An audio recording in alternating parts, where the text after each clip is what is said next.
Why, good morning. It's another wonderful morning for me here at the Universal Endless Summer Dockside Inn and Suites. That is a name for a hotel. My first time staying on site at Universal by myself, and yesterday I made my first ever visit to Epic Universe, Universal's new third gate park, which is really exciting. So check out that video if you haven't already. And I will be going back to Epic Universe later this week for a second day, but today I am heading over to the original two parks, Islands of Adventure and Studios. You gotta do those on like a 2-park pass and do them both on the same day because, I mean, they're literally right next to each other. They might as well be connected as one giant park, so always got to do those two together. There was early entry at Islands of Adventure at 8 a.m. this morning. I thought about going to, however, I was pretty exhausted after my day at Epic yesterday, so I decided to sacrifice the Islands early entry for about 30 to 45 minutes of extra sleep.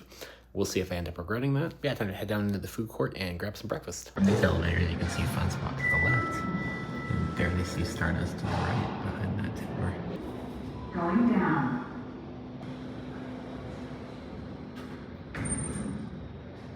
This is interesting. Apparently, if you get a souvenir cup for soda at the parks, you cannot use that at the hotels. But there's a separate souvenir cup for the hotels. So you have to buy 2 souvenir cups for both the hotel and the park, which is really annoying. So of course I didn't do that. I was waiting until I get into the park. Decided to try a breakfast quesadilla with steak and eggs. I figured it would just be like 1 or 2 pieces. There's more of this than I thought, so that's good. Oh, sweet. There's no line this morning.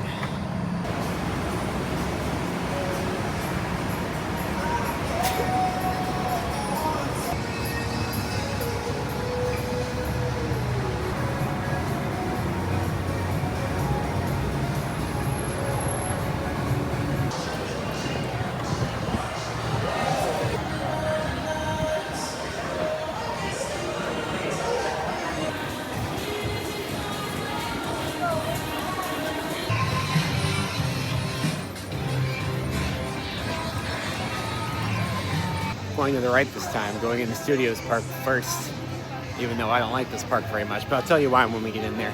Definitely a very different setup. We're from Epic Universe, where the bus drop-offs on the other side of the road.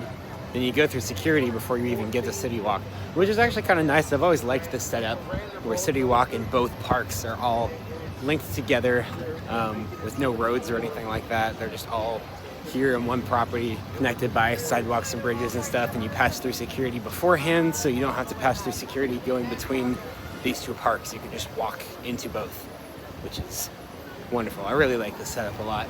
Anyways, over the left you can see Rip Ride Rockit, whose days are numbered. That's why I'm going to this park first. I want to get some rides on Rocket. I mean, yeah, it's not a very good coaster, but it is iconic, for better or for worse. I think its final day is sometime in September, so only a couple of months left, so I'm gonna get some rides before it's gone. I don't know why this is set up the way it is, where there's just a giant gate in the middle. Maybe it's the exit at the end of the night, I don't know. Alright, I have now entered Universal Studios Florida, aka the worst Universal park. Other than like maybe Hollywood. Hollywood may be worse, but I haven't been there.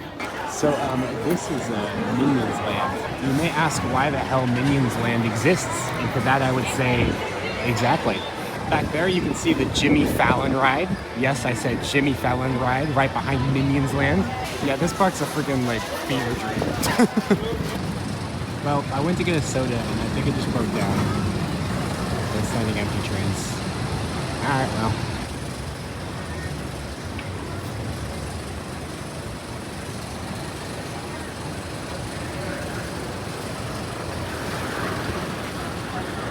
I'm not too concerned today. This park is dead today. At least this and Islands are both dead by Universal standards. I just looked, Epic Universe right now still has like 2 to 3 hour lines for almost everything, but all of the rides here are like 20 to 30 minutes. Before it just went down, Rip Ride Rockit was 5 minutes, and I'm just kind of been walking around a little bit, and it's literally like regional theme park on a weekday level of crowds. Like my average visit to like Dollywood or Carowinds is busier than it is here right now, which is crazy. Again, it's a weekday, it's a Tuesday, but it's a Tuesday in the middle of June. Like if I were to be at a regional theme park right now, it wouldn't be slammed, but it would be probably about as busy as this. So for Universal standards, it's pretty empty today. So hopefully I'll get to ride a lot. I guess a lot of it is that Epic Universe is new and shiny, so everybody's over there. Oh, and I just got my souvenir cup reactivated for the day. Weird thing with these I learned yesterday. So all of the cups at Universal have like RFID chips in the bottom, including the paper cups. Never seen anything like this before. So when you go up to like a freestyle machine, You set your cup on it. It reads the RFID card at the bottom of the cup. And like for these, it determines whether you have permission to refill this day or not. And for the paper cups, this is the annoying part. For the paper cups, it reads that chip and gives you a one-time fill, and if you try to do it again, it won't let you. It was really annoying because like, what if you get a drink that you don't like and you want to dump it out and get another one, or one where the soda's kind of running out? So for paper cups, that's bad. For the souvenir cups, it's kind of fine because it's better than like the Cedar Fair Six Flags model where you have to wait in line to like get your wristband scanned or whatever to then be let to get a drink. And of course you got Dollywood, that's just 100% the honor system basically, where they just set the machines out, and then if you get caught, you get caught, but otherwise people fill up when they're not supposed to all the time. I always get the correct mug, obviously, but this seems to give you the freedom of like Dollywood's system, but with the security of the Six Flags system. It's just interesting because I've never seen anything like that before. Additionally, the sensors in the freestyle machines seem to be super finicky. Like I just had to go to 3 different machines before I got one that finally read this correctly. So it's not a perfect system. I just find it interesting because I'm a nerd. I like techie things, and I've never seen anything quite like that before. I would say the ride does look like it could kind of use a new paint job, but it's about to get ripped out, so that's not going to happen. There used to be a cool banner on the lift hill as well. That got taken down a long time ago. This ride's literally been slowly dying for like 3 years at this point. 25-minute wait. Okay. Gotta go get a locker though. No pass-through lockers on this one. Everything has to go to the locker before you enter the queue.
I should about 3 rides in a row within about 20 to 30 minutes there because the single rider line was pretty much empty.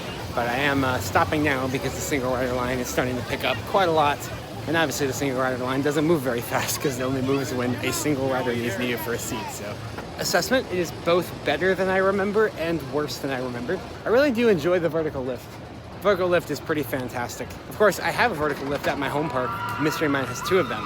But doing it with a lap bar there and being fully outdoors just makes it a lot more thrilling, for lack of a better word. They're very, very open air trains. So being in trains that are that open air on a vertical lift is pretty cool. And you get some pretty cool views of the parks. If you're nerdy like me, you can see some of the backstage areas and stuff, which is cool. It is pretty dumb that the drop after the vertical lift is not a vertical drop. And yes, it does suffer because of that. That drop, it's not a bad drop, but it definitely needs to be a lot steeper. Best part of the ride is definitely the non-inverting half loop. That's actually pretty fun. You get a decent amount of whip through it. Really fun element. The rest of the ride, it's got some surprisingly decent positive G's, especially right here when you go through the building here. That helix is very forceful, very forceful. Probably the hardest I've grayed out on any, well, second hardest I've grayed out on any coaster this year. I forgot Batman the Ride exists. Weirdly enough though, I did see online, this got, I think this happened just a few weeks ago, just a few days ago maybe just a week or 2 ago. They put up this construction fence around Rip Ride Rockit turnaround back here. It's all themed up, so it's themed and it says it's for the restoration of the firehouse, which of course is the Ghostbusters firehouse, and it is rumored that the Rip Ride Rockit replacement might be Ghostbusters themed, so that seems to be another hint at that, possibly. But yeah, it is Rip Ride Rockit. It is a little bit bumpier. I think it's certainly the roughest coaster that Universal has here. Not the roughest coaster I've ever ridden. It's bearable, but there are mummies on stilts outside of Mummy.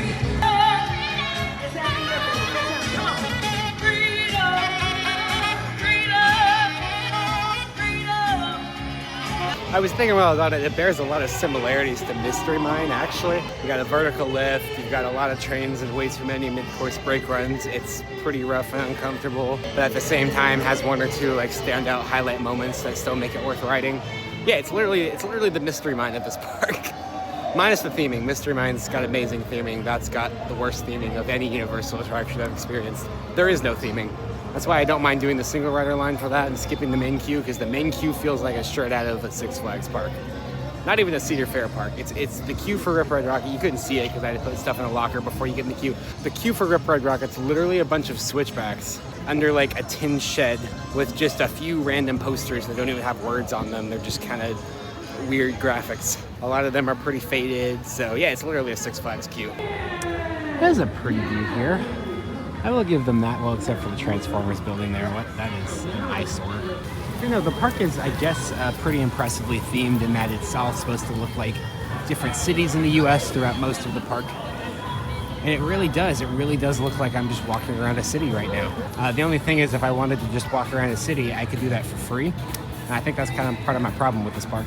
Oh, that's an eyesore too, the friggin' Simpsons ride over there. Yeah, I'll talk about it more as I go through the day here, but this park is just odd because when they want to theme something, the theming is incredibly detailed and incredibly well done, but at the same time, the park is incredibly disjointed. Even more so than islands, areas just kind of meshed together with no thought whatsoever. You'll have these like incredibly well-themed like San Francisco city blocks right up against giant warehouse buildings that are intended to just look like warehouse buildings. I know some of it's supposed to look like a studio backlot set, but it's just, I don't know, it's not my thing. But you know what does make this park worth visiting for most people? Right on the other side of that wall.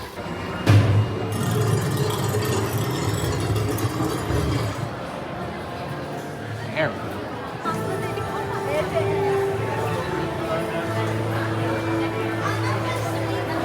Yes, I'm a bit biased because I'm a Harry Potter fan, but this is the best area of this park, hands down. I've got a big old butterbeer store instead of a butterbeer cart here. I was like the only one in there, what the heck?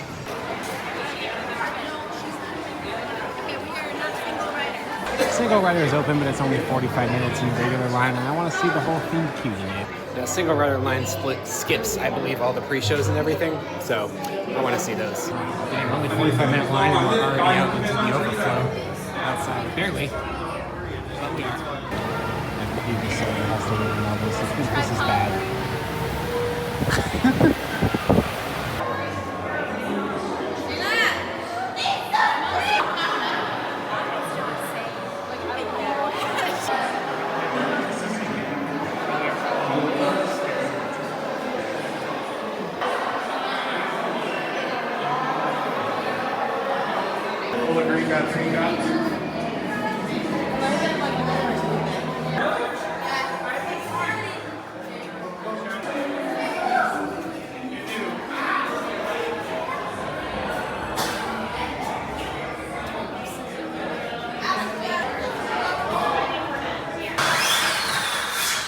What was that? They're Weasley's wildfire whiz-bangs. How did you get in here? We haven't seen Well, this. don't let me keep you from your tour. I just need to pick up a few things and I'll be on my way. Actually, if you don't mind, I'll join you on your tour. We can all leave together. I'll meet you at your cart. But what are we talking about? Let's get moving. Be warned, it is not for everyone. Muggles might describe the journey to the vaults as a high-speed roller coaster ride. Those who have any other conditions that may be aggravated by this experience should not ride.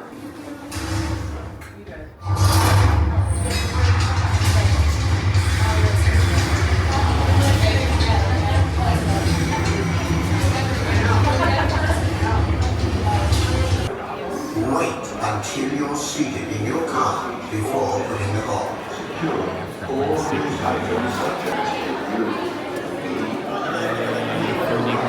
guess.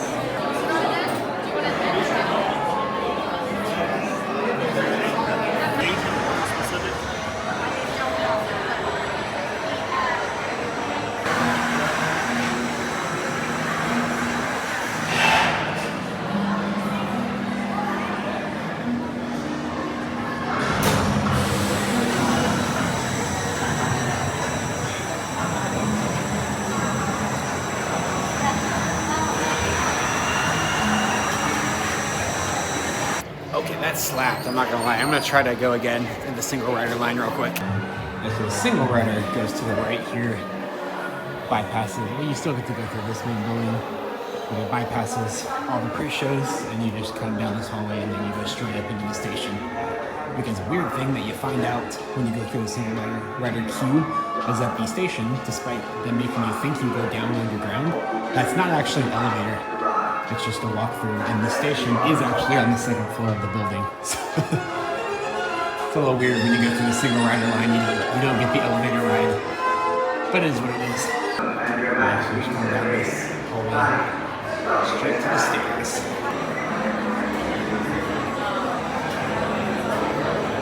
Yeah, so last year I was not terribly impressed by Gringotts, but I don't know why, because this time, both of them, I showed it twice, it felt like a completely different ride compared to last year. I don't know why. I still think Forbidden Journey's overall a little better. And I'll put Battle of the Ministry ahead too, just for sheer like thrill and wow factor. But that was incredible too. You do have to wear 3D glasses, which is kind of annoying. But the 3D is actually really good. All the screens, they're projector screens, but they're pretty high fidelity, especially for 3D screens. There were certainly a lot more physical sets than I remember there being. Everything's just so large. People talk about the scale on Battle of the Ministry, how much scale that one has. But I'd say this one actually has more scale to a lot of the sets and screens and stuff. Everything feels huge. The coaster segments were also better than I remembered, and it's definitely gotten some TLC. I was on 2 different trains, and both of them were pretty smooth.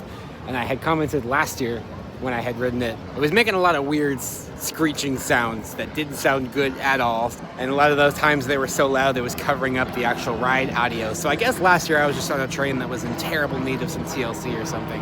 It seems to be running much better now. All the special effects need to be working too, the fog, the tilt tracks, everything. The only thing that didn't work, which also didn't work last year, so I don't know if they've just turned this off, but the final scene, this is kind of a spoiler, but I mean, it's a 10-year-old ride at this point, but kind of spoiler. The final scene with like the dragon and everything, the way it's supposed to work, and the first time I ever rode it back opening year, this is how it worked. There's like this climactic confrontation with the dragon, and then the screen in front of you like opens up, like there's a door hatch in the screen actually opens up, then you launch through the screen. I guess they're having some issues with that because both last year and this year, that door is just already open. So you pull up to the screen and there's just a giant hole in the middle of the screen.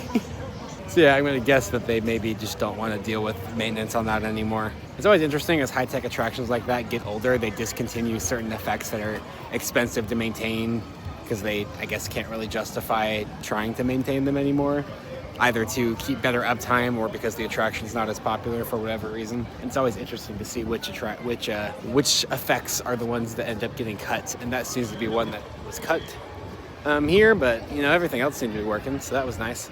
Yeah, I'll give it. This is a pretty view. At least half this park is pretty. I'll say that. At least half the park is pretty. I do really like this kind of back half area where it's these city blocks and the waterfront and stuff. Like I said, it's kind of a weird theme in my opinion, because if I wanted to go in a city, I could just do that for free. But it's much better than just the studio sound stages in the front of the park. I don't like that look at all. Yeah, this is nice just standing here. It's a pretty park, at least from vantage points like this. I think maybe I give this place a little bit too much shit. Over there, I got just the right angle where you can't see the sign. Anyways, that's Men in Black Alien Attack. Men in Black ride. I always just kind of wrote that off as like, it's just a generic shitting dark ride. But I haven't done it in a very, very long time, like 11 years. And I watched a review online recently that was pretty glowing. And I'm like, yeah, okay, maybe this ride's better than I think. Maybe I'll go give it another shot. I just filled up in this definitely not Cedar Fair style building. But like I said, at least with this souvenir cup, the sensors that detect the chip in the cup to let you refill are just, they're so finicky. So usually the first time or two I put it down on there, they'll say like, this cup is not authorized for refills, go to the counter. Even though I already bought another day's worth of refills. And that time, I had to put it on the sensor 4 times. The first 3 times it said this cup's not authorized for refills. On the 4th time, it was like, all right, go ahead. So, and that's happened to me pretty much every fill up, so it's really annoying. Much like the face scanners on the lockers in Epic Universe, it's a cool idea that doesn't really work.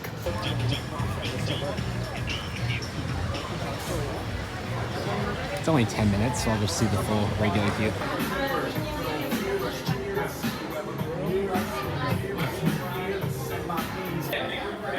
are using the pre-show today.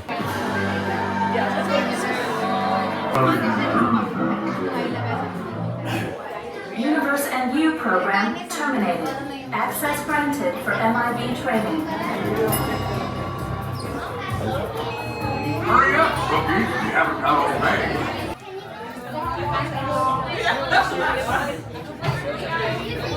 Greetings, Rookie. Stand here. Sorry about this 42 dark nonsense. Welcome to MIB Agent Briefing. Find out you're the best of the best. But don't get your hopes up. Correction. Agent E, please report before Agent I. Agent M, please pick up the white courtesy video photo. Agent J, please report to prison transport launch in 20 Archelian weeks. Before you get to wear the suit of honor, you're going to be tested in all these areas with this. An official MIB training video. 6 trainees, 3 in front, 3 in back. And make sure it is safety marked, open and secure.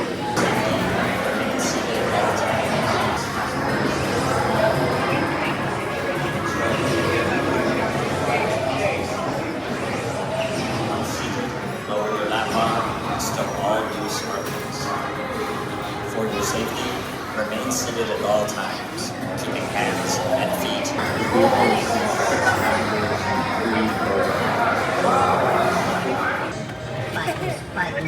My finger hurts. It's really interesting which rides make you exit through a gift shop and which don't. But anyways, I'll try to go again in the single rider line because unfortunately my blaster was not working. Of all shooting dark rides, for my blaster not to be working. Always works on Boo Blasters, always works on Justice League, always works on Gobbler Getaway. And of course it doesn't work on the Universal one, but I'm gonna try again. go through the single rider line even though it's only about 10 minutes in the regular line. I don't really want to go through the pre-show again, but it is a cool pre-show. And I have heard that they don't run the pre-show very often, but they're running both pre-shows today, which is very cool. Let's see what the single rider line looks like here. It sounds like we just entered directly into MIB headquarters. Yep. Yeah, we even bypassed the theming in the queue. We just walked all the way right here. And Men in Black I just did much better than expected. It is a shooting dark ride, but it's probably the it's probably the best shooting dark ride I've ever been. I do really like Justice League at the Six Flags parks, but those have we'll just say really crappy computer animation on their screen scenes. This didn't have really any screen scenes. It's all physical sets. They're the largest physical sets I've ever seen on a shooting dark ride. Basically, it starts as a MIB training exercise, so the first scene or two is just with cardboard cutouts like you'd see on a ride like Gobbler Getaway. They had a strict no recording policy on there, so but you can look up a POV that somebody's taken legitimately to see. But so you have like cardboard cutouts like an old Sally dark ride because it's part of an MIB training mission you're doing. But then you receive like an emergency distress call that there are bad aliens attacking Manhattan. So then you go outside into Manhattan and you start fighting aliens in the streets. And obviously it's got a bit of a goofy, cartoony vibe to it as Men in Black as a film does. But it's super fun, super great, big sets. And the vehicles actually spin, and they spin pretty aggressively, pin you back in your seat a lot. And actually there's one scene near the end where there's like a bunch of flashing strobe lights and it spins like 4 full rotations. And it almost makes you feel a little nauseous. So watch out for that if you are sensitive to that kind of thing. But overall, great shooting dark ride. I do appreciate that the pre-shows are working today. It's not too much. You kind of just go into a room.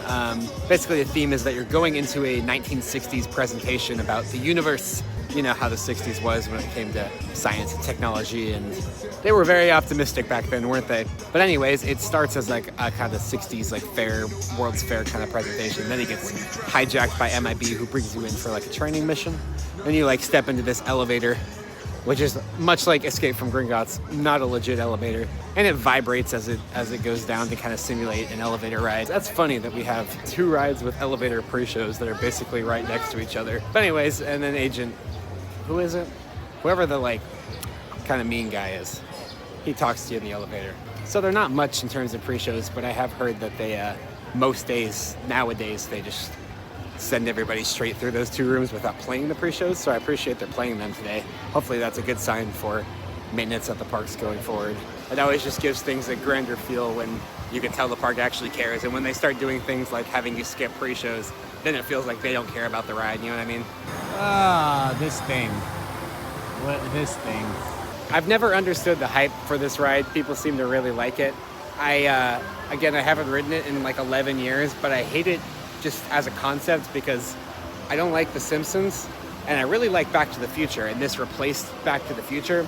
So the fact that they replaced Back to the Future with The Simpsons just kind of pisses me off. That's really it. I don't remember the ride at all. So I did want to ride it just because I want to ride as many things as I can here today, because I'm trying to give studios a better chance since I never really loved this park before. But unfortunately, it has the longest wait in the park right now. It's literally an hour, and there's no single rider line. So I might come back to this in a little bit and pray it gets shorter, because I just can't justify my longest wait in the park of the day being for the freaking Simpsons ride. Again, if you like The Simpsons, this area is actually, I guess, kind of well done for you.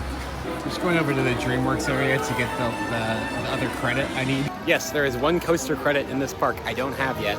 It's the kiddie coaster. I'm going to ride a kiddie coaster.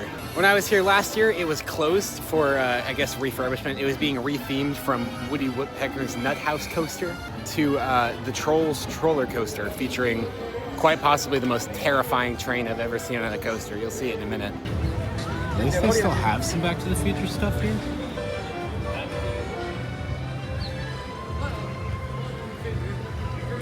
Central Park, is this just to walk around? Oh, this is an interesting little viewing area of things.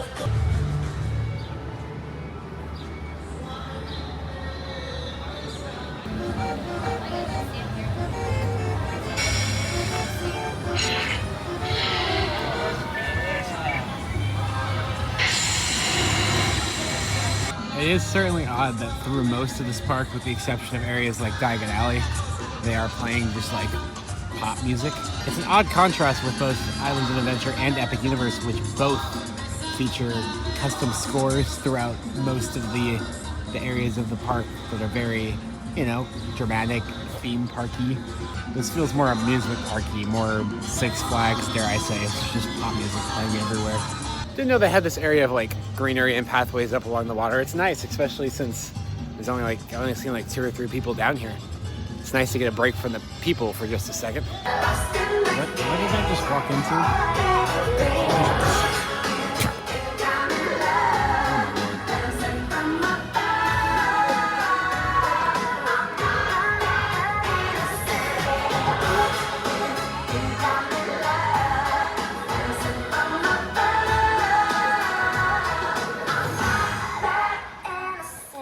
Okay, I'm hungry, so random crepe shop it is. It's actually pretty big. And there's a parade about to start here, so perfect timing. Okay, I think the parade crosses right there, so this is nice. I found a bench.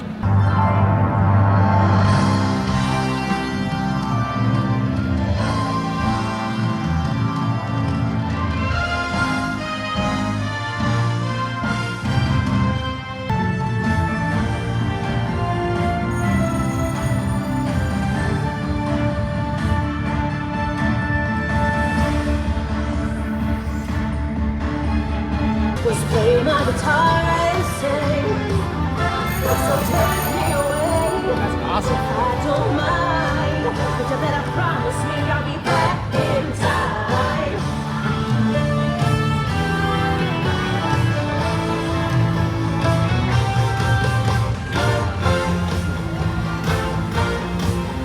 Your future, whatever you make it, we're making a good one.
Alright, that was definitely the best theme park show I've ever seen, so I tried to get a full video of it when it came back through to upload, just cuz. But unfortunately, like literally right as the last floats were coming up, my phone overheated, so luckily it had saved all the video up until that point, so I just ran over into like a more shady spot, and I was literally pouring water on my phone trying to cool it off, which did work actually. I didn't know if it would or not, but it did, so if you're ever in a pinch, you have a water resistant phone, pour some water on it, that cools it off fast. It came back on almost immediately, and I think I only missed like one float, that's all.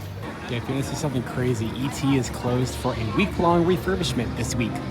Yes, I said week-long refurbishment. It closed on like Sunday or something. It's reopening Saturday, and I have to leave on Saturday, like non-negotiable. I gotta drive home Saturday, so that sucks. It's unfortunate because I believe this is the only opening day attraction from Universal Studios that's still operating. It's an absolute classic. I think it's Steven Spielberg's favorite ride that he ever helped work on, so it is a shame I won't get to ride that today. It's not like a deal breaker for this park for me. It's not, I don't consider it like a must ride, but it was something I really wanted to ride, so it is unfortunate it's closed literally only the week I'm here. r/fuck you in particular, I guess. Anyways, ET Adventures shoved into like the beginning of what's now, I guess, DreamWorks land, which I've heard is overall pretty rushed and not really up to the quality standard of modern Universal, although it looks fine so far. But it is a kids area, but it does have new credit. I mean, I'm gonna be honest, the splash pad sounds pretty good right now. Not gonna lie. Got lots of random DreamWorks properties around. I don't know what this is supposed to be, but it's some kind of mini game in there. Got Shrek's house over there, and I guess he's got a little, swamp playground thing of Majigger. Here's Trolls, which I absolutely hate. It drives me crazy. But I'm gonna have to do the ride. This credit. Here it is.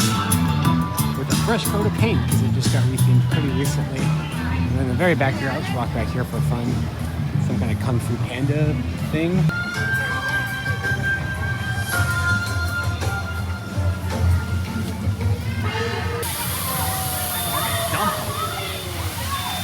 I didn't know this was a friggin'. Okay, yeah, this all looks nice. I don't know what people are talking about. I mean, it's a kids area. What do you expect? But it looks decent for a kids area. I don't know. I'm cool with it. I'm cool with it. Huh? Here goes nothing, I guess. It certainly sounds like an old-ass Vekoma, that's for sure. Hopefully it's not too rough. Actually, I find the Vekoma kiddie coasters are usually pretty good, so. Huh. It's very colorful. At least. That looks like more than the 5-minute wait I was promised, especially since this only runs one train, but it is what it is. And they stop the lift because people won't put their phones away.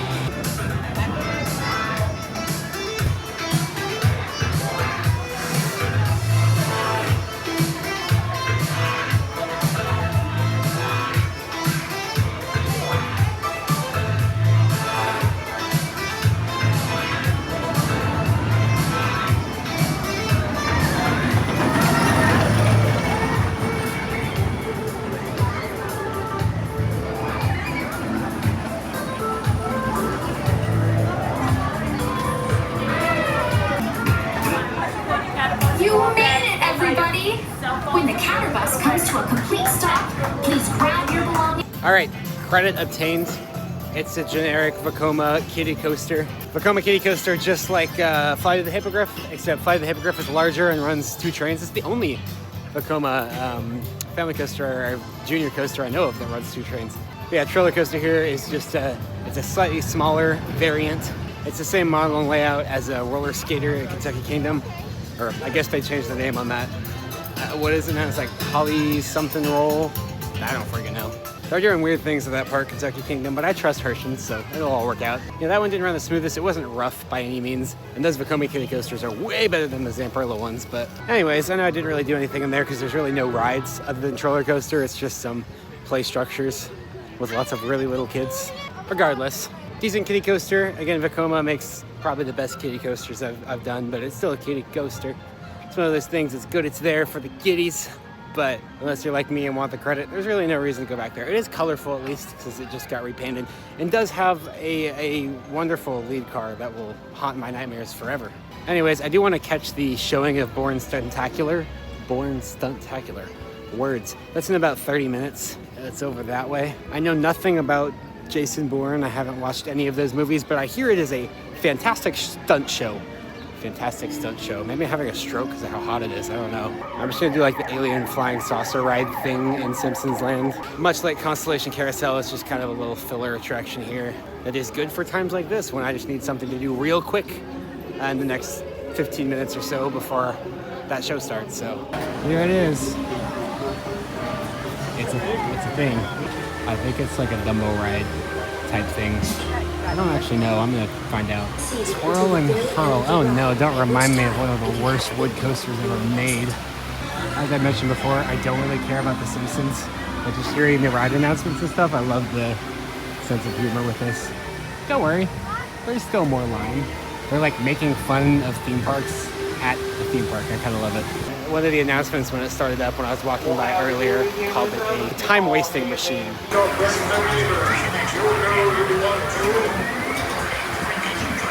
And you're correct that you're forgiving. You'll like it. We do. Well, any fun you may have had was completely accidental and should be forgotten immediately. So I didn't realize this beforehand. Those are actually like targets, and it tells you to aim your spacecraft from like, because it's like a Dumbo ride and you can just go up and down. And if you get right on those targets, then it makes fun sound effects and they spin. So it kind of gives you something to do, puts a twist on the classic, whatever this ride type is, I forget. So yeah, that's interesting. I mean, it's nothing amazing, but like puts a fun little twist on a classic fair ride. Because that's the thing, that part of the Simpsons area, most of the Simpsons area is supposed to be like a carnival from the show. So they have a carnival ride there, but it's made a little interesting by some little extra flourishes.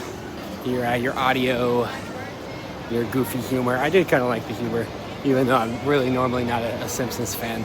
I don't feel the need to do it again like I wanted to do Constellation Carousel again at night. Actually, that ride might be cool at night. However, we won't get any night rides at this park tonight because this Studios closes at 8 and Sunset is at like 8:20, so no night rides here, but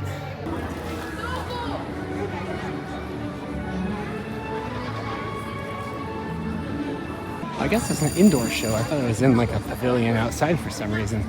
This would be nice to get some air conditioning for a bit. Oh, that is very well air conditioned. That is very nice. Sweet, no queue.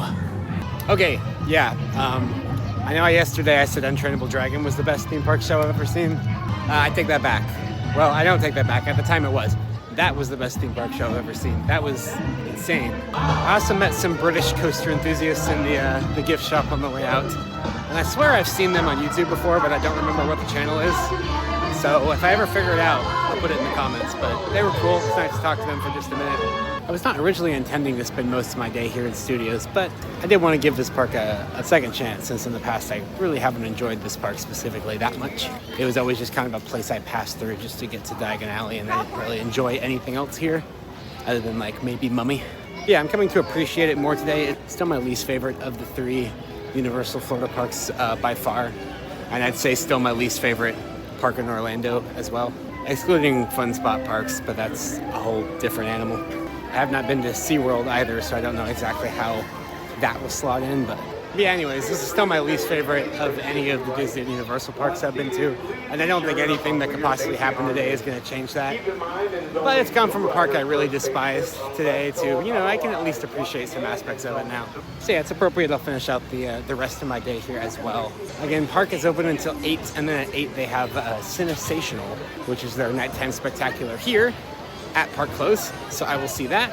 And then Islands is open until 10, so say that show goes till around, I think it's about 20 minutes long, so hopefully I can hop over to Islands at around 9:30 and have about an hour and a half of night rides at Islands. Then either tomorrow or Thursday I'll spend most of my day at Islands. I wanted to walk back here just to see what was back here on this path, and it looks like it's an abandoned theater. I guess that's where Fear Factor used to be. I know I'm not for sure on that, and yeah, it's just completely abandoned. Literally nothing back here. Signs all gone too. We got this construction wall up here, but I saw from the other side it looked like a new restaurant that was going up there. So nothing too crazy. Just some random movie posters on here. But yeah, it's always weird to see stuff like that, just completely abandoned corners. Especially at parks like this, I can almost understand it more at like a struggling regional park. But at a park like this, you'd think they'd want to be using every square inch, or at least having every square inch be a nice area, you know, using that real estate. So I'm sure they will do something with where that theater is eventually. But it's just kind of weird. I don't know. It's a weird vibe at a park like this to see that. We are a group of classically trained performers and puppeteers, constantly looking to perfect our artistry. You certainly don't do it for the money. Absolutely not. We now present to you the tale of the three brothers. They found their path blocked by a hooded figure. It was Death, and he felt cheated because travelers usually drowned in the river. While Death was coming, he pretended to congratulate the three brothers upon their magic and said that each had earned a prize for having been clever enough to evade him. The oldest brother, who was a combative man, asked for a wand more powerful than any in existence. A wand that must always win duels for its owner. So Death fashioned him one from an elder tree nearby. Then the second brother, who was an arrogant man, decided that he wanted to humiliate Death still further and asked for the power to recall others from Death. So Death picked up a stone from the riverbank and gave it to him. Finally, Death turned to the third brother, a humble and wise man. He did not trust Death, so he asked for something that would enable him to go forth from that place without being followed by Death. And Death, most unwillingly, handed over his own cloak. He then greeted Death as an old friend and went with him gladly, departing this life as equals.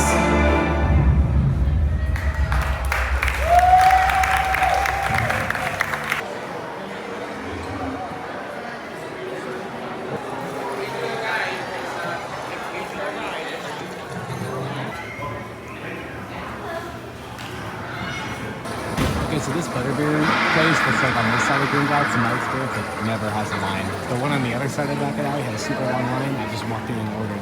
I've actually got pumpkin juice. Yeah, it's a little bit cheaper, and that's just what I wanted right now. But yeah, come over here.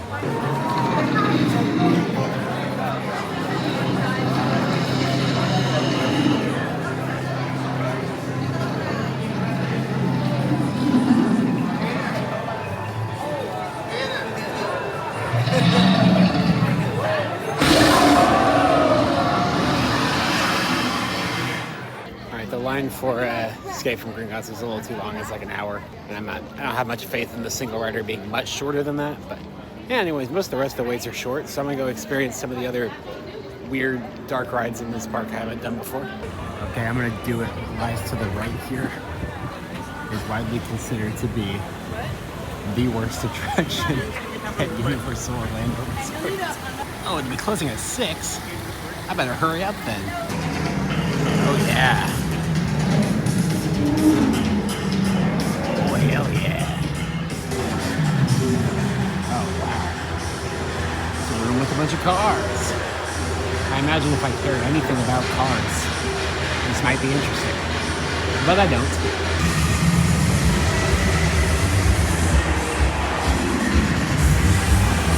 All of you over there for the after party at Sullivan's Garage.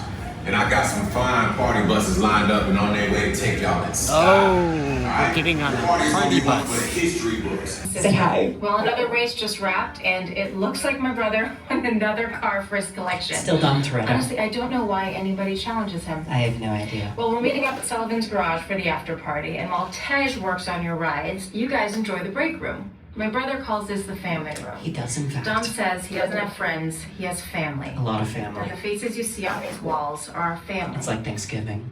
Get on those party buses, have some fun at that party, and I don't know, enjoy yourself. Okay. Right to your door. Which one? There's no... Shaw. And cockroach we beat down in Spain? You're gonna beat him hard. What's he got to do with this? Everything. Nothing yet. See how much I know. And let's keep it that way. Right. Get those people on those buses. I thought this was You need to start bugging out right now. Those lights and get that turbo truck ready. Why? I'm sending Letty there to pick it up. Tell Letty I said hi. I don't know what's about to happen. That was the weirdest pre-show I've ever experienced. Weirdest 2 pre-shows I've ever experienced. We were told to put away our cell phones so we don't get caught by the FBI. I assume that's their way of saying don't record the ride.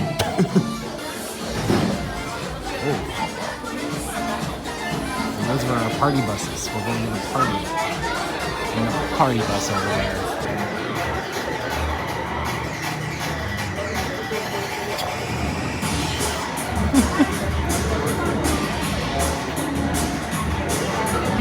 All partygoers should be aware of the following racing restrictions. Pre-existing heart condition, abnormal blood pressure, back or neck conditions are an expectant mother.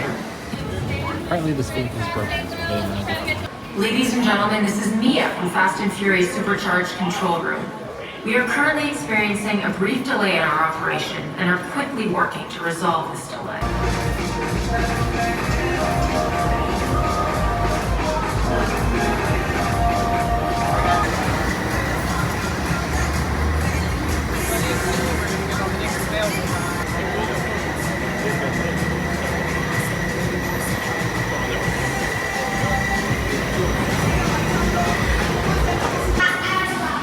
I feel like I don't need to own it.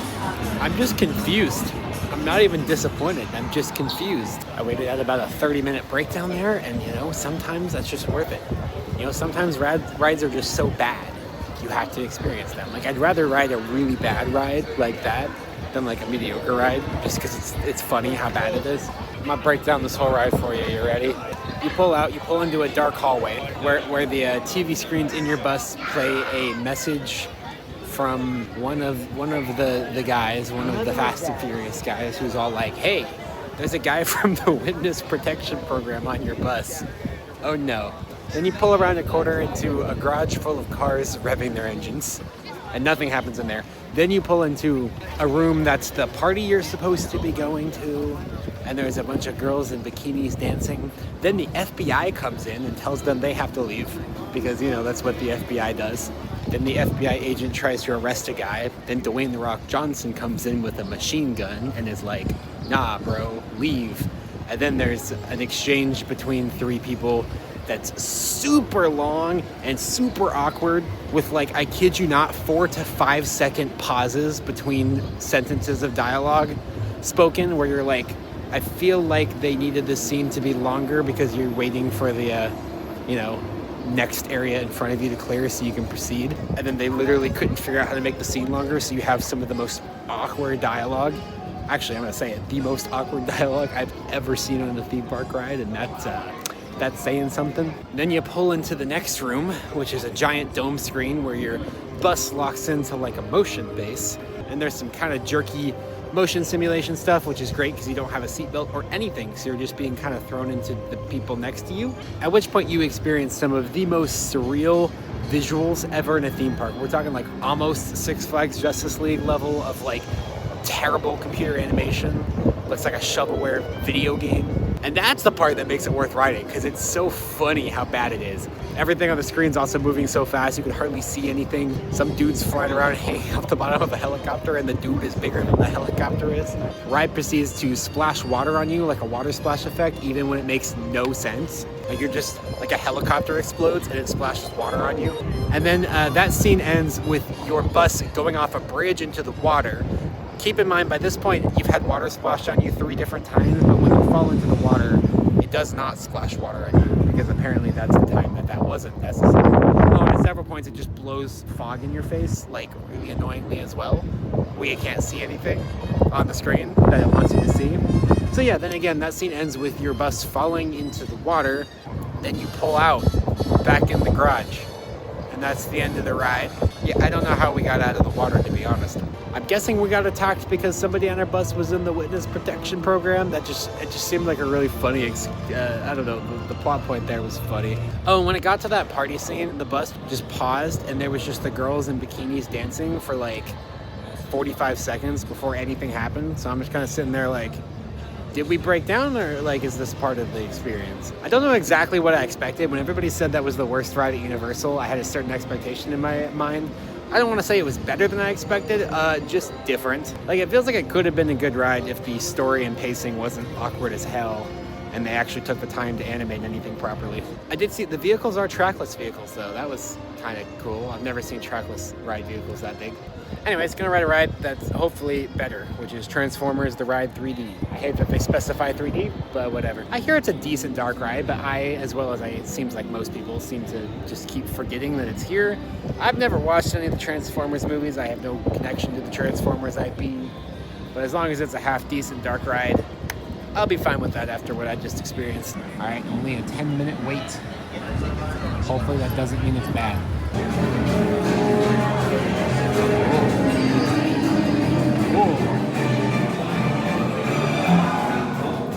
All of us Optimus Prime, Bumblebee, and Ratchet will now continue your orientation. Gosh, you're shiny green. Shiny green plastic tape. This is probably a pretty cool cue if you care anything about the Transformers franchise.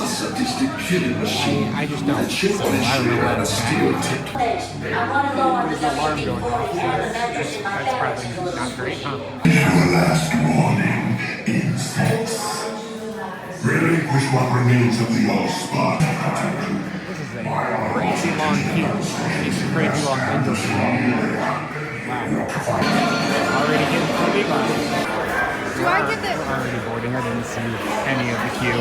Just came out from Transformers, and you hear the sound of thunder rumbling, and the skies are looking pretty dark over there.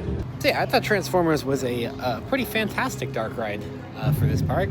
It's interesting it doesn't get talked about more. I think it's probably just because people don't really have a connection to the Transformers IP, and that's kind of, oh my gosh. I'll stand this way so you can see more lightning strikes. But I find when I'm rushed onto a ride really quickly like that, like the 10-minute wait was literally how long it took to walk through the queue. It has a huge indoor queue, surprisingly huge indoor queue. I'm gonna go over here a little bit so it's not as loud maybe. Just again, it didn't feel as meaningful to me because I'm not, I don't know much about Transformers.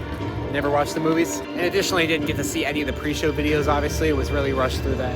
I find with rides like that, they're more meaningful to me if you have to wait a little bit. I think at least a 20 to 30 minute wait for most dark rides like that, at least for the first time you do them, is good. Because it helps build anticipation a little bit, make it feel more like an experience. And you see the pre-show stuff. It kind of gives you a better idea of the story and the world you're working with, even if you are unfamiliar with the IP like me. Oh, I just heard a big thunder blast. But yeah, I still found the story to be pretty clear. It's kind of simple. It was just, we're in some military installation, it seems, and the bad guy Transformer, I think, Megatron, right? He's trying to steal a thing. I don't know what thing. I don't know why, but he tried to steal a thing. And then the good guy Transformers show up, and then there's a big fight. I'm a little concerned about the storm. I'm hoping it goes away pretty quickly because, again, I do want to see the end of the night spectacular in just about an hour and a half here. And I'm concerned that they won't run it if it's thunderstorming. And then even past that, if the storms continue. Most of the stuff I want to do at Islands tonight, I want to get a few night rides on some things outdoors, obviously. Can't do that if it's storming. I just checked all the outdoor rides went down. Unlike yesterday, though, that's not really a big deal here, because at least in the studios park here, almost all of the attractions are indoors anyway. So I think it's really just Rip Ride Rockit and that one ride I did earlier in the Simpsons area. I think those are the only outdoor attractions, but so yeah, weather doesn't really affect this park that much unless you want to ride Rip Ride Rockit or watch the show that I want to watch, so we'll see. Well, that's looking real rough now.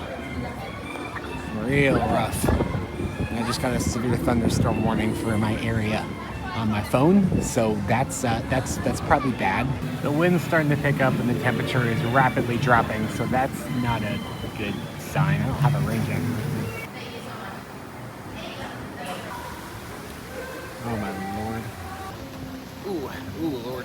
I was gonna wait out the storm in the ice cream place, but I ate all my ice cream. It took about 30 minutes to do so. Just looked at the radar and it looks like it's gonna be storming for like the next 3 hours. So I was like, I'll just go get on one of the indoor rides here. But right when I came out, it started pouring, so. Oh my gosh. Yeah, it's getting pretty bad out here. I didn't bring a rain jacket or anything. I'm currently under an umbrella. Yeah, I don't know what the move is here. I was gonna just make a run for it for the Simpsons ride, since I said I was going to do that today and haven't done it yet. But it's just far enough away that I'm probably going to get drenched. And it still has a 45-minute line. I don't really want to wait in a 45-minute line soaking wet. All right, they just put out a Another severe thunderstorm warning for this area. And the new severe thunderstorm warning says conditions for this storm are extremely favorable to form a tornado. That is an exact quote from the National Weather Service, which means I should probably go inside somewhere, but that ice cream shop was pretty cramped. I guess there's that gift shop over there. Yeah, okay, I'm going for it. Yeah, it's really pouring. I feel like I just got off a water ride and I literally just crossed the street. Also, my stupid brain, I forgot I was in a theme park and that this is just a theming street and not an actual street. I literally looked to make sure there were no cars coming when I ran across the road. It does look like I'm just in a city though. It does look like that.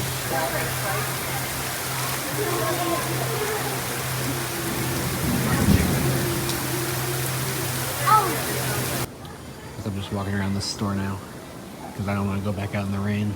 Oh yeah, this gift shop's the exit for Born Stuntacular. Awesome show, my favorite theme park show. That was awesome. Yeah, they got one corner of merch. This is what I got. That's it. Wait. Donations for the Save the Clock Tower Fund. That's funny. I like that. I might get one of these. It's looking pretty wet out there.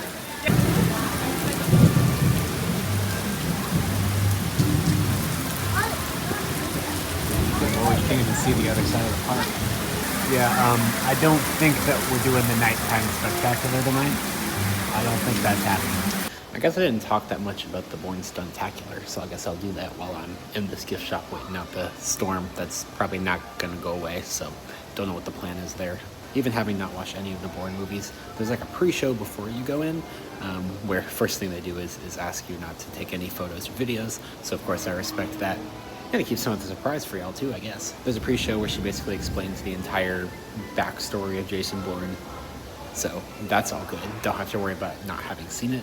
You then go into the theater. It's a decently sized theater. Basically the whole show is done where there's this giant screen. I couldn't tell if it was like an LED screen or a projector screen, but there's this giant, very high fidelity screen that's gotta be like 20 feet tall that runs the entire back wall of the stage.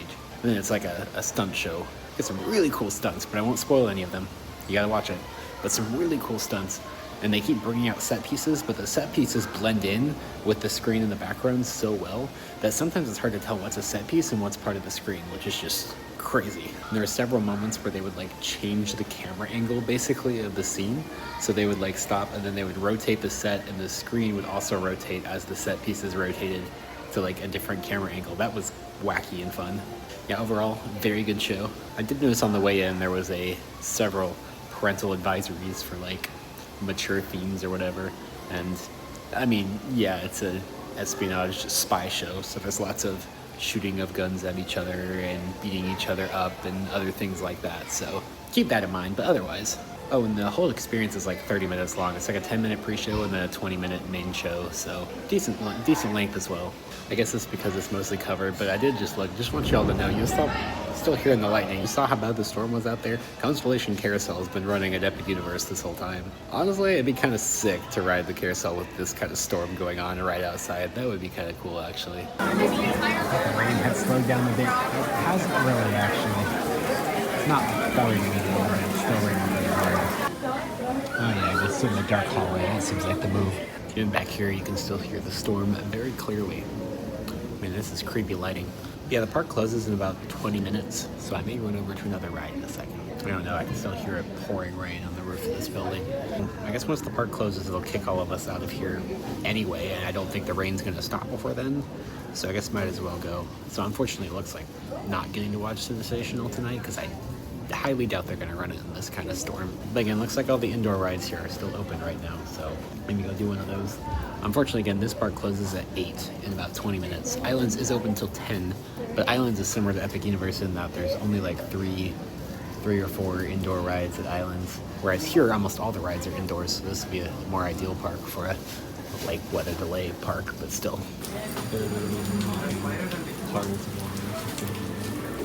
Looks like it slowed down as much as it's going to. Oh my gosh. Yeah, the park closes in 20 minutes, so I imagine they'll kick all of us out then anyway. So might as well, if I'm gonna have to walk out in the rain anyway, might as well go try to get a ride while I still can. Found a cover that I can walk around for a little bit. That's nice. I don't think I've ever realized you can see the dragon on Gringotts from here.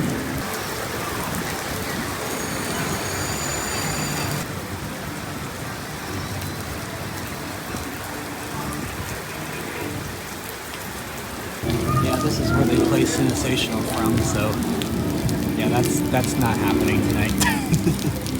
I just keep telling myself it's just like riding a water ride, but it's really not. All of the paths are like flooded at this point. There's like no drainage. Oh, holy shit. Yeah, this is less than ideal. Oh my gosh, my shoes are getting wet. Oh shit. Oh my freaking gosh.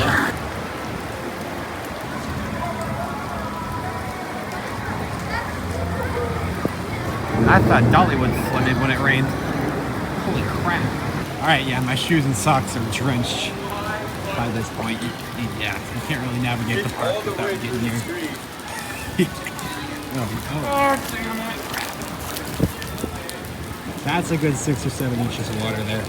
Oh, hey, look, it's a Coke Freestyle machine. That's cool. Yeah, dude, I had the end of this night like all planned out, and this was not it at all.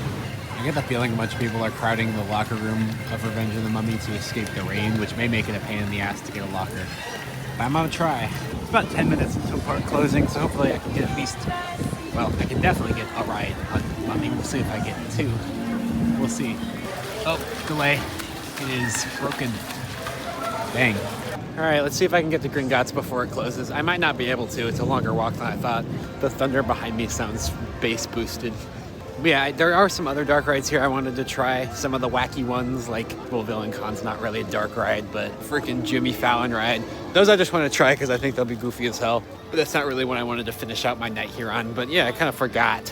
Escape from Gringotts is indoors. It still runs. As of now, between yesterday and today, I'm 2 for 2 on getting the ends of my nights stormed out. All right, Diagon Alley and Twilight. Diagon Alley is very shiny after it's rained. I will say this section of the park has flooded significantly less than the rest, so I guess that's a good thing. All right, let me get a quick ride real quick.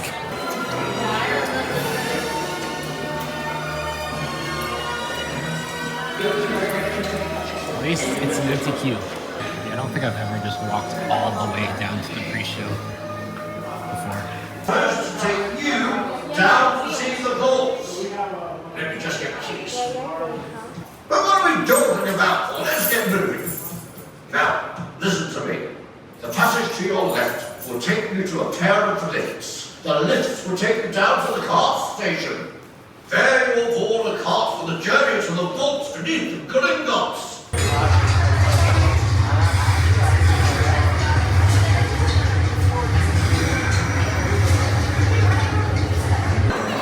They literally can't get people through the pre-shows fast enough to handle the ride's capacity. All right, got one of the last rides of the night on Escape from Gringotts. At least the station was empty when we came back. It's 8:15 now, so the park is closed. When we got to the final scene with Voldemort where it blows hot air on you to simulate the fire, everybody was like, oh, that feels good because we're all soaking wet and freezing. I totally forgot earlier that this part of Diagon Alley is covered. Anyway, security's telling us we have to go this way for some reason, even though this is the longer way out of the park, but whatever. The worst part of the storm has passed, but there is still lots of thunder and lightning going on, so it seems unlikely I'll be able to get the Velocicoaster and Hagrid's night rides I was hoping to get tonight, sadly. Luckily, I do have 2 more nights to try. And as we were leaving Gringotts, they were telling everybody that the Hogwarts Express is down due to weather, so I guess that can't run in storms either. So they were telling everybody that please walk out the front gate to access Islands of Adventure. So I don't know why they're making everybody take the absolute longest route to the exit right now. Literally every time I try to take a shortcut, there's an employee standing there that's like, nope, you gotta go that way. You have to go like all the way, like halfway around the goddamn park to get to the exit. There keep being like really cool lightning shots. Yeah, there's the thunder from that one. That was crazy. There was like 5 lightning bolts in a row all across. That only happens when my camera is either not out or pointed in the wrong direction.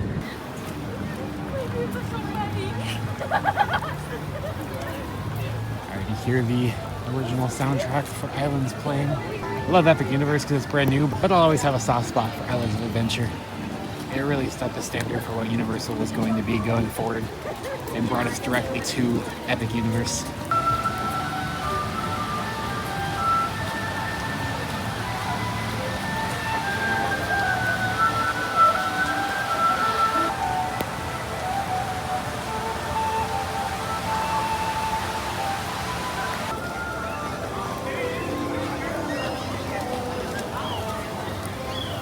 I know I was hyping up Celestial Park yesterday, but Islands' entry area is also fantastic. I love whenever Universal does an original theme, they do it exceptionally well. I wish they'd do that more often. In some ways, Port of Entry is actually better than Celestial Park. It's not quite as big, but it's a lot more detailed. I just really love the theming of this entry area. It's part of the reason why I love Islands of Adventure so much. It happened again. I swear I'm not making this up. The second I put my camera down, there was like a giant, you hear the thunder from it now. There was a giant like web of lightning above Hulk there. But obviously Hulk is not running with a giant web of lightning above it.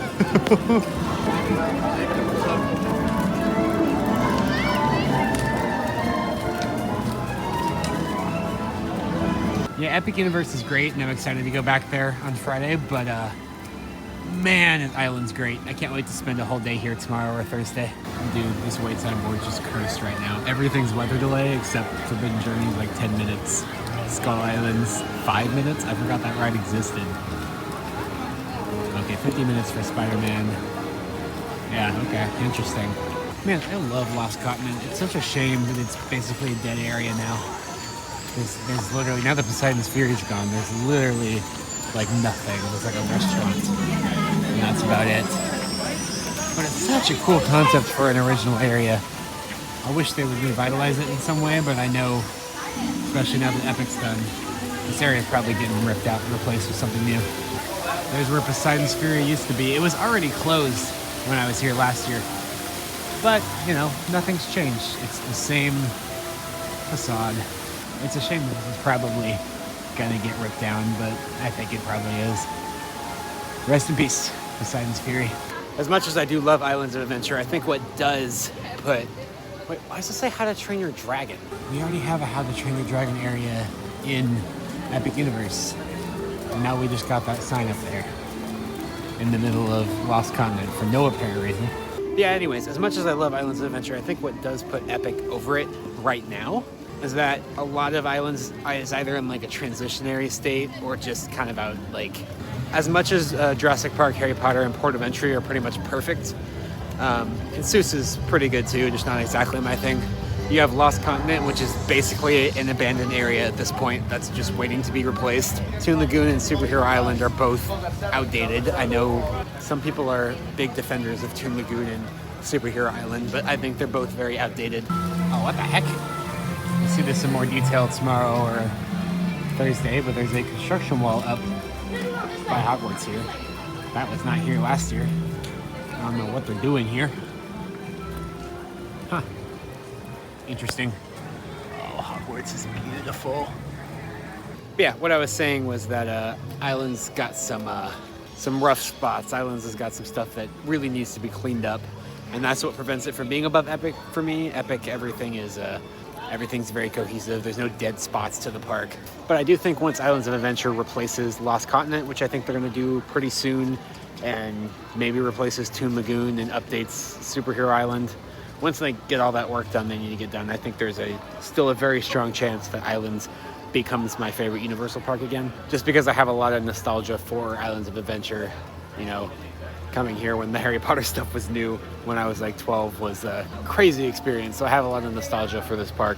And while it is very similar to Celestial Park at Epic Universe, I think the overall theming of Islands as a park concept has the possibility to be a little bit stronger than Epic for me, but that's totally a subjective thing. Anyways, I'm gonna ride Forbidden Journey now. It says a 10-minute wait, but it seems like everybody in the park is going in that line right now. So I bet it's gonna be longer than that. We'll see. The lockers are all the way over here.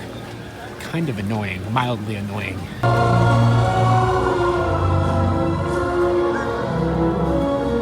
There's only one place to find old and Dixie Bob's tree when you really That is good. If you reload.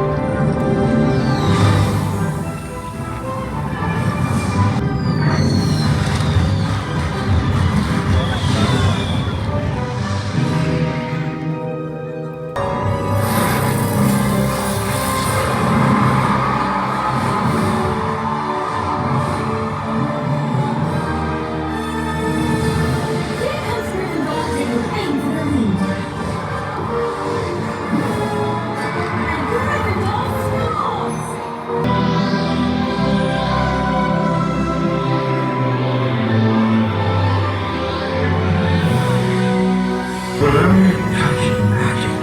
Our hearts beat as one.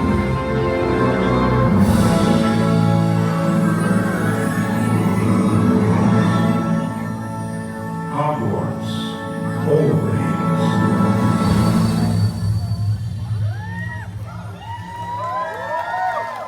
Cool projection mapping show just kind of started out of nowhere. That was neat. Okay, I'm gonna ride now.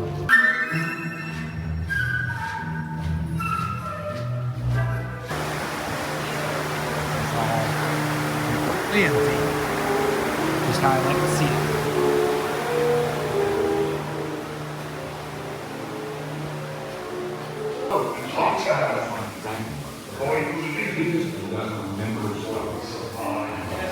As is Professor Ben's very boring. How exceptionally dead? He's a ghost. Fell asleep in front of the classroom fire.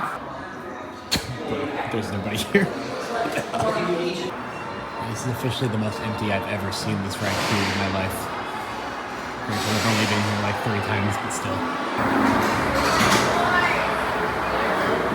Oh, hey, Flight of the Hippogriff is testing. Isn't that cool? I forgot they play moaning Martel sounds in the bathroom. It's kind of funny. The Three Broomsticks is still open, even though it's 9:30, so I guess I'll grab dinner.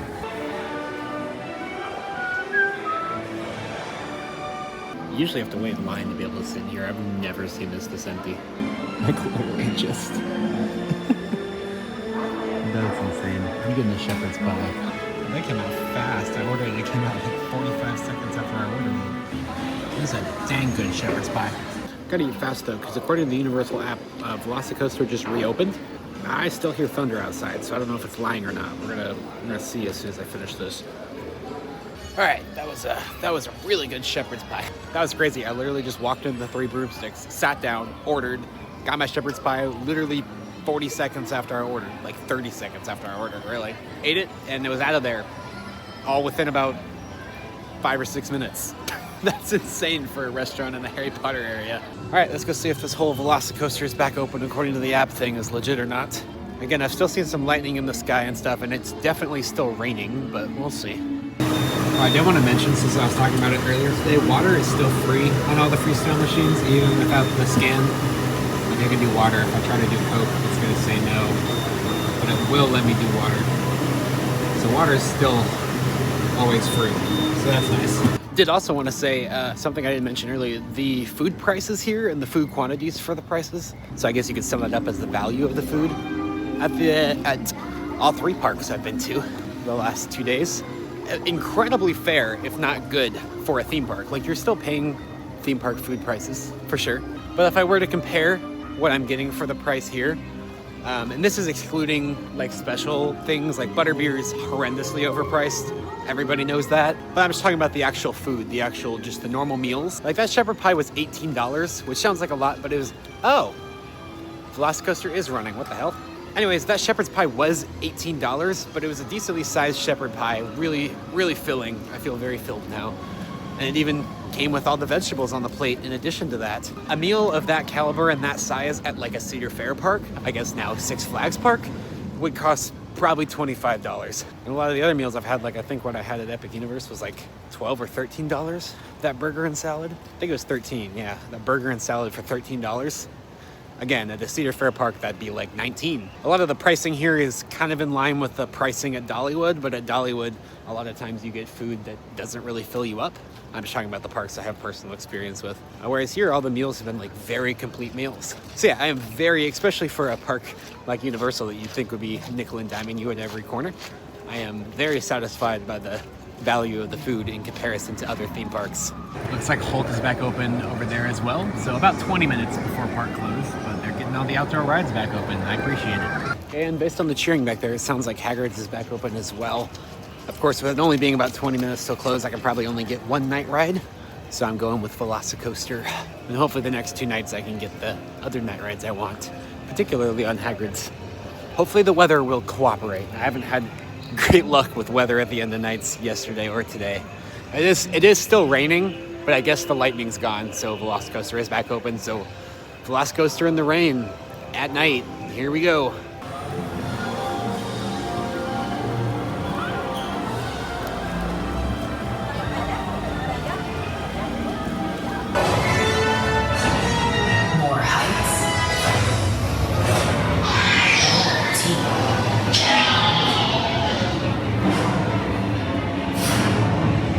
And here at Jurassic World, we've got tea. Welcome to the Velocicoaster.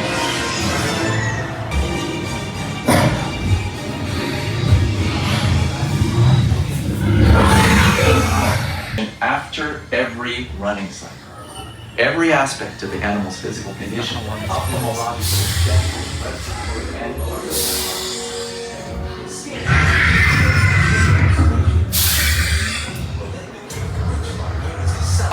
Gotta put everything in the locker, so I'll be back.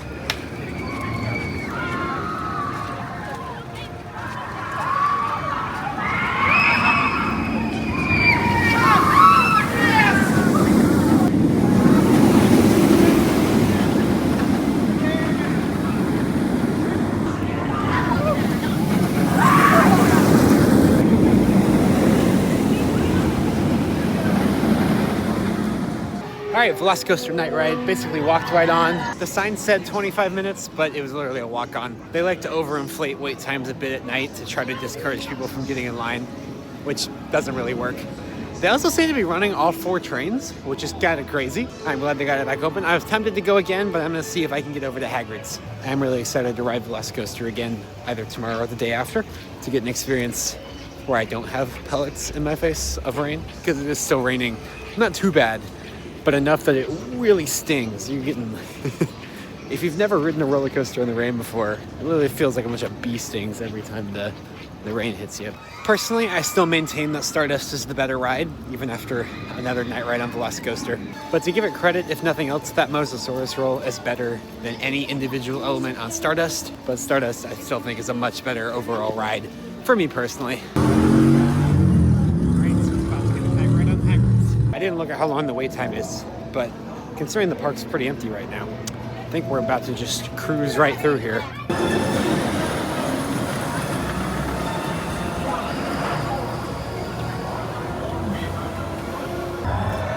Just cruising right through. I feel like I'm not supposed to be here. This line's never this empty. This ride perpetually has a 2-hour wait. I feel like I should not be here. Pretty sure it's not running today.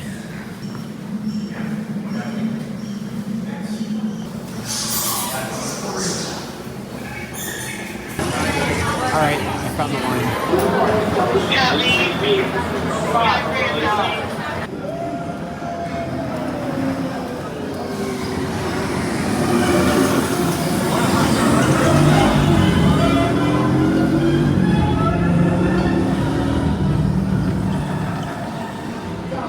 Alright, got my night ride on Hagrid's. It's very surreal to practically walk on that thing. I only had to wait like 5 or 10 minutes.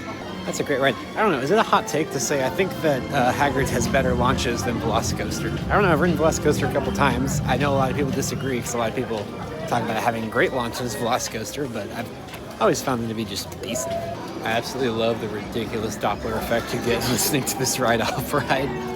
Anyways. Alright, and with that, Islands of Adventure is officially closed for the night, which means it's time to begin the hike all the way out the park because we're in the back, and then all the way through Citywalk, then across the bridge, then finally on the shuttle back to the hotel, then through the very large hotel, then to the room. It's going to take a while.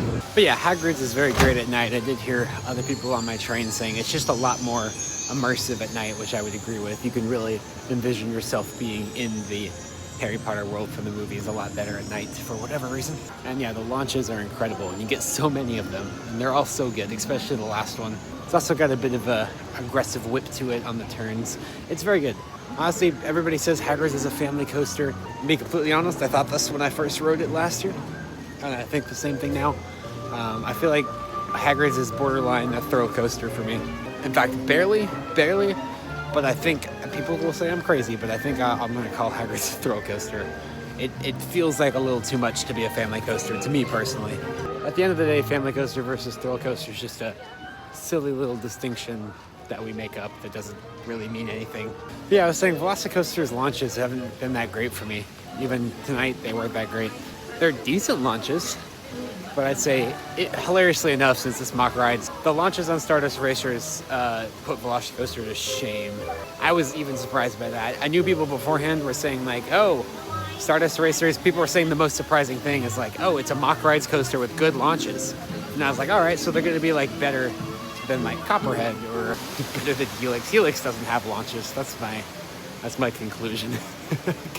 Copperhead has weak launches, but at least they are launches. The launches on Stardust are actually some of the most powerful LSM launches I've ever felt on a mock rides coaster, so they can do it. Anyways, Velocicoasters are still very good, but they're not quite that good. And not as good as Hagrid's, in my opinion. Hot take, I know, but a take I have nonetheless.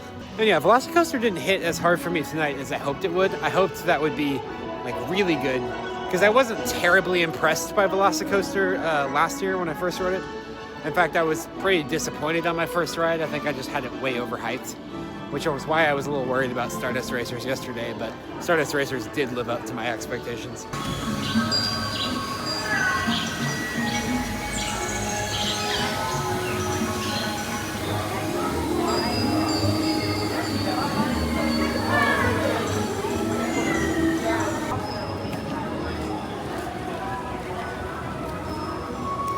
No, looks like the bathrooms outside the front gate are getting reworked. Interesting. I would have loved to have been at Islands of Adventure opening year. That's part of the reason why I wanted to get to Epic this year so bad. Just being at a park like that on its opening year. A lot of the theming of Islands of Adventure that works in with Port of Entry and everything seems to have kind of been either left to rot or removed from a lot of areas. Like, Islands is still an amazing park right now, and I love what they've been doing with it. With their most recent additions, the whole Harry Potter area, Hogsmeade, was 100% the right move. I don't think anybody could argue that. Hagrid's and Velocicoaster are great. But regardless of all of that, there is, I don't know, the original vision for Islands has kind of been left to fall apart a little bit. Now Port of Entry kind of feels a little disjointed from the rest of the park. Some people may disagree with that, but regardless, I would have loved to have been at Islands opening year just to see how everything was. I mean, the park is open now, but the Epic Universe Preview Center, I believe, they have a model of the park that I wanted to look at. It looks pretty cool. Oh my gosh, it's freaking huge. Logan, Jackson. Did not notice it was that big. Wowzers.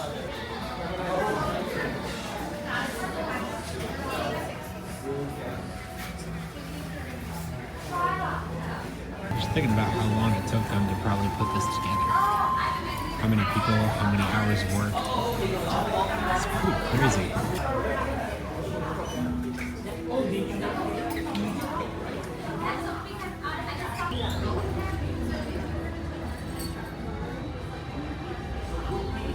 It's interesting the kind of design choices you don't realize till you're looking at a model like this. Like, all 4 of the lands have one large show building for the 3 dark rides, and then there's a large building for the show in Burke. So yeah, that's interesting. There's a large show building on each of the 4 corners of the park.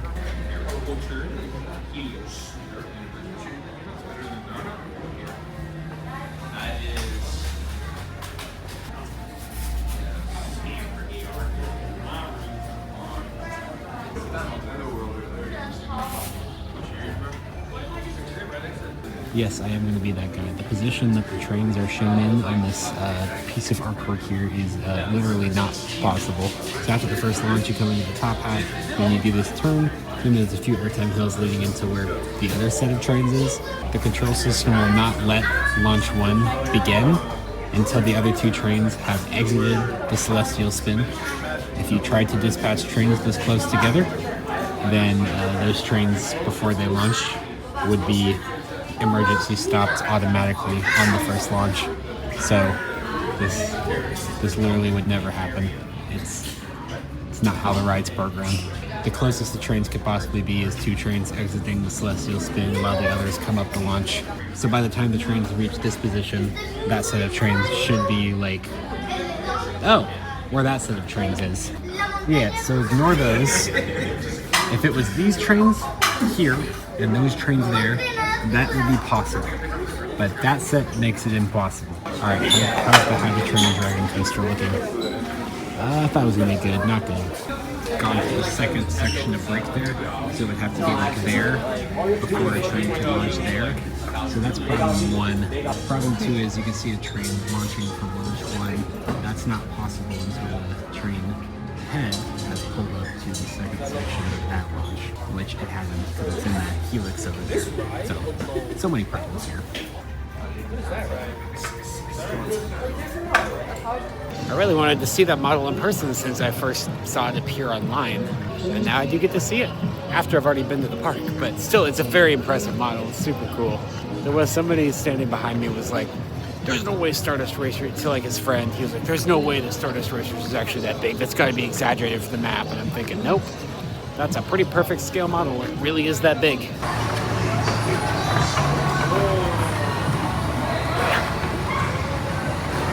Anyways, I did not bring sunscreen to the parks with me today because at Epic Universe yesterday, I was out, in the sun all day and did not get burned at all. So I was like, oh, it's not bad.